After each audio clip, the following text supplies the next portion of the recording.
Hey everybody, it's Teresa with Scaly Addictions, and today we're going to go over that question that I see all the time. What is the best starter snake?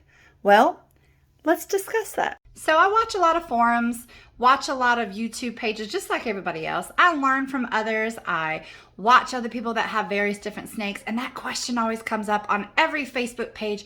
What's a great starter snake? And one of the ones that is always mentioned, of course, the ball python. So the ball python absolutely is a great snake. They're very handleable. They're very tolerant of us, and they are very easy to set up once you get it down pat. So they start as a cute little hatchling, and eventually will need a bigger cage. Whether you choose to do the tub, a rack, or a cage, that's up to you. We're not getting into that here, but yes, absolutely a great starter snake, especially if you don't want one of those snakes that's just all over the place. He's actually one that loves to explore, which is great, but then you have the pet rocks, which they're known to be. They, most of the time, are great feeders. They do stress a lot of people out because they do like to come off a feed sometimes. But other than that, absolutely a great first snake. Another snake that is making its way into the industry and coming in hot is these sassy little guys. These used to be called Western Hognose. Now they're just called the Plains Hognose. And yeah, they're hissy. They're dramatic, especially when they're like babies. I'm sure everybody's seen the video of them throwing their little hissy fits, acting like they're cobras. And you can hear him. He is in a mood. But they're really awesome. They have the little hoggy face. They can cobra up is what I call it. He's so mad at me right now. And they like to wiggle their little tail. And they're also, he's really in a mood. Here we go. You see how he's flattening out? He is just in a mood. But you know what? They make amazing animals. He's mad because I woke him up.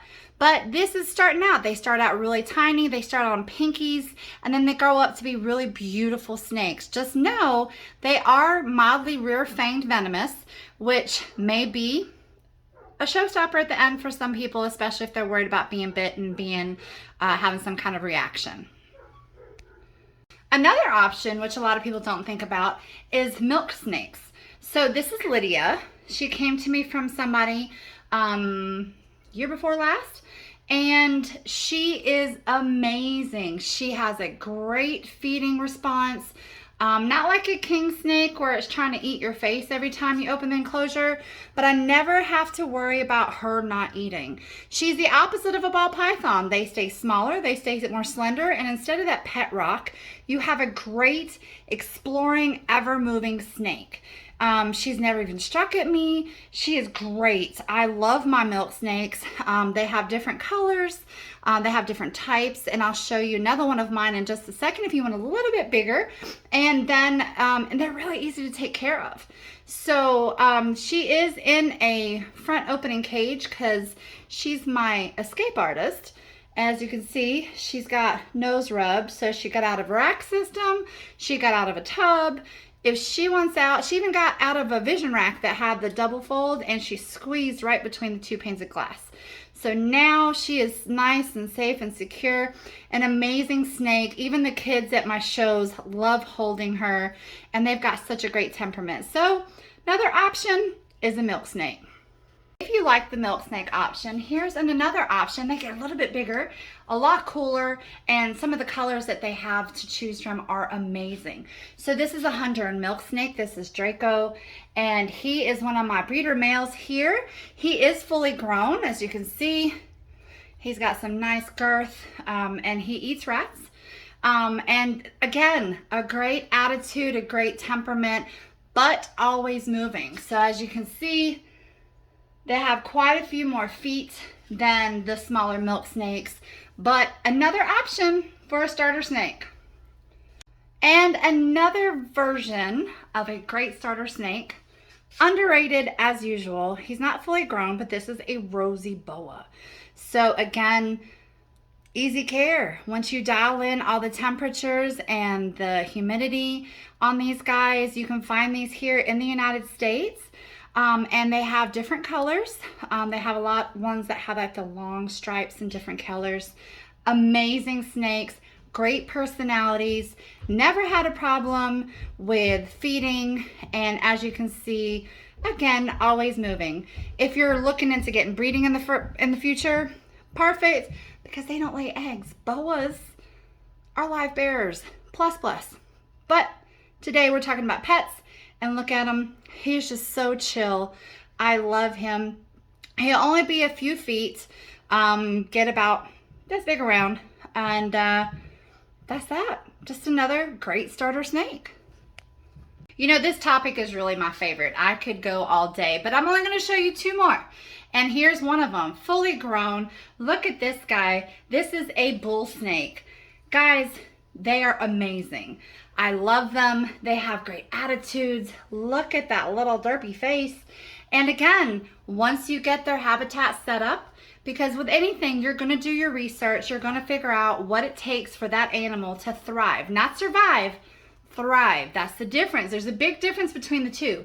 You can stick a snake in a tub and forget about it with a thermostat and a heat pad, or you can create an environment perfect for them to thrive.